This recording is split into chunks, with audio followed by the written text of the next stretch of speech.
School redness कार्यक्रम के क्या उद्देश्य हैं, इससे आइए हम लोग यहाँ समझते हैं कि स्कूल रेडनेस कार्यक्रम की पृष्ठभूमि क्या है। प्रतियोगियों में बच्चों एवं बचपन की समझ बनाना, स्कूल रेडनेस क्या, क्यों और कैसे, इसकी चर्चा करना और स्कूल रेडनेस कार्यक्रम के बारे में समझ विकसित करना। स्कूल रेडनेस कार्यक्रम की पृष्ठभूमि वर्तमान में प्राथमिक विद्यालयों में पढ़ने वाले बच्चों का एक बड़ा हिस्सा सीखने के संकट से गुजर रहा है। राष्ट्रीय शिक्षा नीति 2022 NEP 2022 की सिफारिशों के अनुसार बिहार में अस्थायी परिवेश को ध्यान में रखते हुए केंद्र सरकार के विद्या प्रवेश मॉड्यूल की तर्ज पर चहक नाम से एक मॉड्यूल विकसित किया गया है। 3 महीने यानी कि 12 सप्ताह का चहक स्कूल रेडनेस मॉड्यूल ग्रेड 1 के लिए तैयार किया गया है। यानी कि आप पहली कक्षा में जो पढ़ने वाले बच्चे हैं, जो आने वाले बच्चे हैं, उनके लिए तैयार किया गया है। बाल्यावस्था में ग्रहणशीलता क्या स्थिति होती है, तो आइए इसे हम एक वीडियो के माध्यम से समझते हैं। बच्चा पैदा होता है तो उसके माँ बाप, कुटुंब, समुदाय और समाज सबकी बहुत सारी आशाएं उसके साथ जुड़ जाती हैं।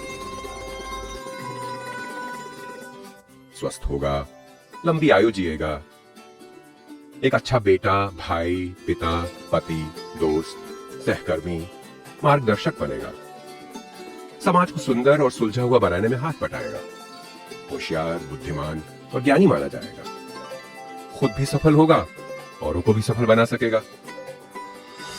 हम सब की अपने बच्चों से इस तरह की आकांक्षाएं होती ही हैं। विज्ञान हमें बताता है कि बच्चा हमारे इन चाहे रास्तों पर कितना आगे बढ़ पाएगा, ये बहुत हद तक उसके जीवन के पहले 7-8 साल पर निर्भर है। हमारी परंपराएं तो बच्चे में बचपन में ही अच्छे अच्छे संस्कार डालने पे खूब जोर देती हैं।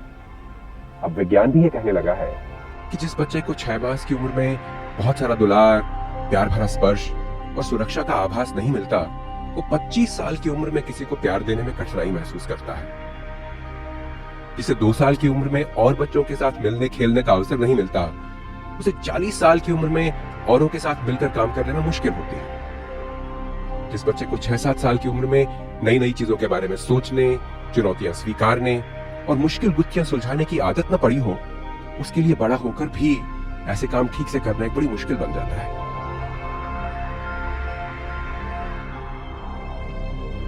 ऐसा क्यों होता है, इसकी बड़ी रोचक कहानी है। जन्म के समय बच्चे के दिमाग में लगभग 10,000 करोड़ छोटे छोटे कोष्ठ होते हैं। 10,000 करोड़। पूरी आकाश गंगा में लगभग इतने ही तारे हैं। इन्हें न्यूरॉन कहते हैं। जैसे जैसे नवजात बच्चे को नए नए अनुभव होते हैं, ये न्यूरॉन दूसरे न्यूरॉनों के साथ कड़ियां जोड़ने लगते हैं, जैसे एक दूसरे से हाथ मिला रहे हों। विज्ञान हमें बताता है कि बच्चा जो कुछ सीखता है, उसकी जानकारी इन्हीं कड़ियों में जमा हो जाती है। जो अनुभव बार बार होते हैं या ज्यादा गहरे होते हैं, उनकी कड़ियां खूब गहरा जाती हैं। और कड़ियां जितनी गहरी होती जाती हैं, बच्चे की उस चीज को समझने करने की क्षमता उतनी ही तेज होती जाती है। बार बार सुखद अनुभव होंगे तो सुखद चीजों को समझने करने की क्षमता बनती जाएगी। प्यार, प्रशंसा, सुरक्षा का अनुभव करेगा तो प्यार, प्रशंसा, सुरक्षा औरों तक पहुंचाने के काबिल बनेगा। बार बार गुत्थियां सुलझाने का अवसर मिला तो दिमाग में बन रही कड़ियां आत्मविश्वास का निर्माण करेंगी। जहां जहां दुखद अनुभव होंगे, वहां वैसी ही दृष्टि से संसार को देखने लगेगा। मार खाएगा और असुरक्षित महसूस करेगा तो दिमाग में बन रही कड़ियां संसार से अलग थलग रहने को प्रेरित करेंगी। अगर बड़ों से ज्यादातर गुस्सा ही देखा है तो गुस्सा करने की क्षमता भी बन सकती है और भाग जाने की प्रवृत्ति भी। और अगर अनुभव हुए ही नहीं तो कुछ सोचने, समझने, करने की शक्ति भी बहुत कमजोर, बहुत क्षीण होगी। ऐसे बच्चों में बड़े होकर आत्मविश्वास की भारी कमी हो तो क्या आश्चर्य हो सकता है। इसे एक और तरह से समझ सकते हैं। कोई भी अनुभव हो तो हमारे भीतर उस अनुभव से जुड़ा कोई नया ज्ञान बनता है, उस विषय के बारे में कोई नई जानकारी बनती है। अगर हमारे दिमाग को न्यूरॉनों से बनाया हुआ एक घड़ा माने तो यूं समझे कि हर अनुभव से ज्ञान रूपी अमृत की एक एक बूंद हमारे घड़े में पड़ती जाती है। जैसे जैसे घड़ा भरता जाता है, हमारे ज्ञान का भंडार और विकसित होता है। हमारे पास संसार की गुत्थियों को सुलझाने की, सोचने समझने की, कुछ कर दिखाने की शक्तियों को बढ़ावा मिलता है। और ये बात हम सब पे लागू होती है। छोटा बड़ा, अमीर गरीब, आदमी औरत, सबके ज्ञान में नए नए अनुभवों से थोड़ी थोड़ी वृद्धि होती ही रहती है। पर 6-7 साल के बच्चों के साथ एक और अनोखी बात होती है। अनुभवों से उनके घड़े में भी वैसे ही ज्ञान की बूंदें पड़ती हैं। फर्क यह है कि उनका घड़ा बहुत लचीला होता है। ज्ञान की बूंदें पड़ने से घड़ा भरता तो है ही, बड़ा भी होता जाता है। जितनी आयु कम है, उतना ही घड़ा लचीला है। 2 साल की आयु में एक बूंद पड़ने से जितना फैलता है, 6 साल में उससे काफी कम फैलता है, और 10 साल में तो बहुत ही कम। छोटी उम्र में बहुत सारे सुखद अनुभव हुए तो घड़ा खूब फैलता है। बच्चे में बहुत सा ज्ञान बटोरने का सामर्थ्य बनता है। फिर जैसे जैसे बड़ा होता जाएगा, नए नए अनुभव ये विशाल घड़ा भरते जाएंगे। ज्ञान खूब बढ़ेगा, क्षमताएं खूब निखरेंगी, खुद सफल होगा, औरों को सफल बना पाएगा। छोटी उम्र में सही अनुभव नहीं मिले तो घड़ा छोटा रह जाएगा। बड़ी उम्र में नए नए अनुभवों से ज्ञान तो बढ़ेगा, पर घड़े में कुल कितना ज्ञान समा सकता है, इसका फैसला तो हो चुका। ये बच्चा आगे बढ़कर अपने और अपने कुटुंब, समाज और देश के लिए कितना हितकर बन सकेगा, इस सामर्थ्य का फैसला हो चुका। न्यूरॉनों के बीच की ये घड़ा बनाने वाली कड़ियां दिमाग के अलग अलग हिस्सों में अलग अलग उम्र में बनती गहराती हैं। जैसे भाषा समझने बोलने की कड़ियां यूं तो जन्म से ही शुरू हो जाती हैं, लेकिन 5-6 महीने की उम्र में इनमें खूब तेजी आ जाती है। 3-4 साल की उम्र तक ये यूं ही बड़ी तेजी से बनती रहती हैं और फिर धीरे धीरे कम होती जाती है। ऐसा होने के कारण बच्चे की भाषा सीखने, समझने, बोलने की शक्ति इसी समय में सबसे आसानी से बन सकती है। बाद में नहीं होगा ऐसा नहीं है, पर पहले से काफी ज्यादा परिश्रम की जरूरत पड़ेगी। और इसलिए जिन बच्चों को इस उम्र में भाषा के अनुभव मिलेंगे, उनका भाषा विकास औरों के मुकाबले में काफी अच्छा होगा। यूं कहें कि भाषा से जुड़े अनुभवों के लिए इस उम्र में बच्चे की ग्रहणशीलता बहुत ज्यादा है, तो थोड़े से परिश्रम से भाषा सीखने की क्षमता का बहुत सा निर्माण हो जाता है। अलग अलग क्षमताओं के विकास के लिए यूं ही अलग अलग उम्र ज्यादा ग्रहणशील होती है। सुनने देखने की क्षमताएं पहले साल भर में बहुत तेजी से बढ़ती हैं और उसके बाद बहुत धीरे धीरे। इस उम्र में बच्चे को इन क्षमताओं को बढ़ाने के पर्याप्त अनुभव न मिले तो बड़े होकर काफी कमियां रह जाएंगी। यूं ही बच्चे के जीवन में भावनाओं को समझने, व्यवस्थित करने और प्रभावी ढंग से काम में लाने की क्षमता पहले 3 साल में अच्छे अनुभवों से खूब बढ़ सकती है। अच्छी बुरी आदतें सीखने की क्षमता की नींव भी लगभग इसी उम्र में पड़ जाती है।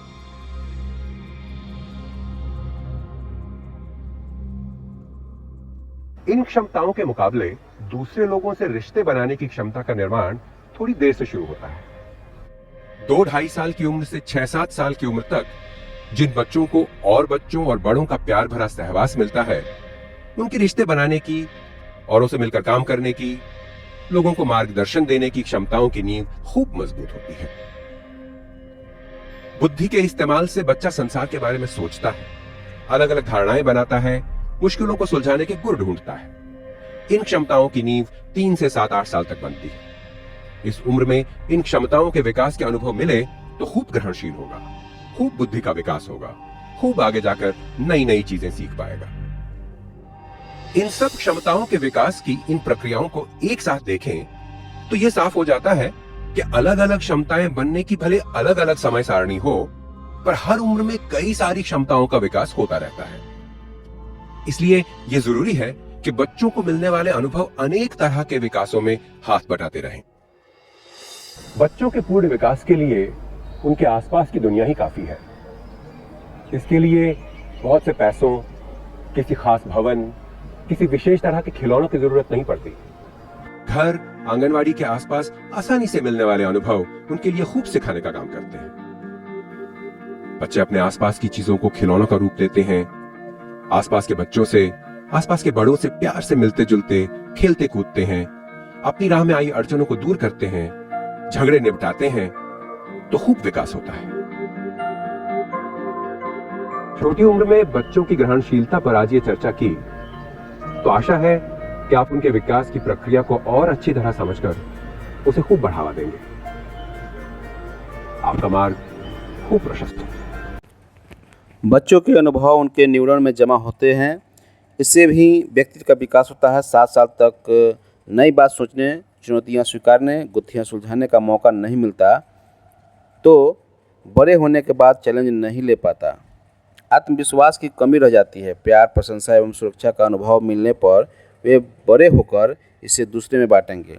मार खाने और असुरक्षा के अलग थलग रहेगा। गुस्सा करने की क्षमता, भाग जाने की प्रवृत्ति बनेगी। सुनना देखना 2 से 5 वर्ष में ज़्यादा होता है। भावनाओं की समझ 0 से 3 वर्ष तक ज़्यादा होता है। आदत सीखना 0 से 3 वर्ष तक ज़्यादा होता है।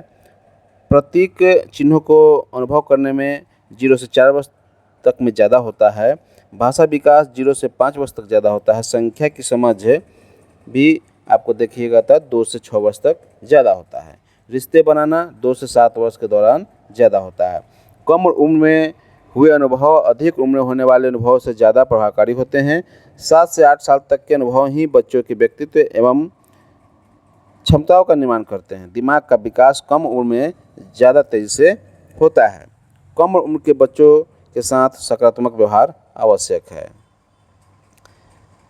स्कूल रेडनेस कार्यक्रम संबंधित आपको जो जानकारी है आपको यहाँ साझा कर रहे हैं कि रेडनेस क्या है, रेडनेस क्यों जरूरी है और रेडनेस कैसे होगा और रेडनेस के आयाम क्या क्या होंगे। तो यहाँ पर आप इसको देख सकते हैं कि वर्तमान में पूर्व प्राथमिक कक्षाओं आंगनबाड़ी में अकादमिक इनपुट का अभाव है। सभी बच्चे आंगनबाड़ी या पूर्व प्राथमिक शिक्षा लेकर कक्षा 1 में नहीं पहुँचते हैं।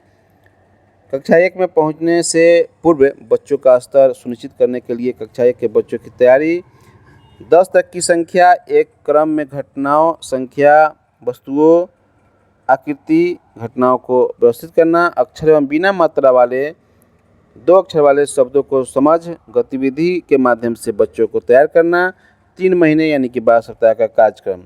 तो ये है स्कूल रेडनेस। और इसके अंतर्गत क्यों यह जरूरी है, तो ये बच्चों को कक्षा 1 के लिए तैयार करने के लिए जरूरी है। कक्षा 1 एवं आगे की कक्षाओं में ठहराव सुनिश्चित करने के लिए जरूरी है।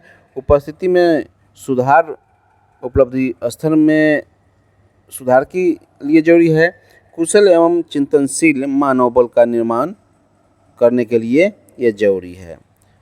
तो क्यों का अर्थ है हम लोग समझ चुके हैं और कैसे करेंगे, तो इसके लिए हम लोग यहाँ समझते हैं कि गतिविधियों के माध्यम से हम लोग इसे रेडनेस की तैयारी करेंगे। सीखने के बेहतर माहौल का निर्माण करेंगे। बच्चों को मुखर बनाकर, अभ्यास पुस्तिका के माध्यम से, TLM का उपयोग करके, पर्यावरण से जोड़ करके। तो ये हम लोग इस तरीके से स्कूल रेडनेस कार्यक्रम को तैयार कर सकते हैं। रेडनेस के आयाम क्या है? भाषा विकास, संख्या ज्ञान का विकास, पर्यावरणीय जागरूकता, शारीरिक विकास, सामाजिक भावनात्मक विकास। अब आते हैं कि क्या है स्कूल रेडनेस का अर्थ। तो विद्यालय की तैयारी का अर्थ है बच्चों की विद्यालय में मिलने वाले अनुभव और शिक्षा हेतु भाषा विकास, शारीरिक विकास, संख्या ज्ञान एवं पर्यावरणीय जागरूकता और सामाजिक भावनात्मक विकास के क्षेत्र में तैयार करना। यह तैयारी बच्चों के साथ साथ अभिभावकों और विद्यालय को भी सम्मिलित करती है, जिसके अंतर्गत बच्चे सीखने के परिवेश के में सहज होकर समन्वय बना पाते हैं, जो विकास